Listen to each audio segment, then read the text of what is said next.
நான் பிறந்தேனா, பிறந்த உடனே எங்க அம்மா என்ன தூக்கி பார்த்தாங்க.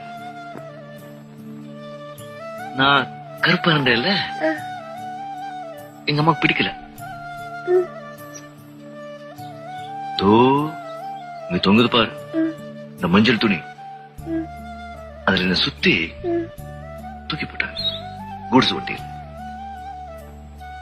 அங்கிருந்து குப்பையில விழுந்து அங்கே காவ போதில்ல, அதுல மிதந்துகிட்டே வந்தேன். அந்த காவாலியா? அப்போ யாரோ ஒரு மகராசி என்னை எடுத்து வளர்த்தா. நான் வளர்ந்துட்டேன். இப்ப இந்த மகாராசியோட பேசிட்டு இருக்கேன்.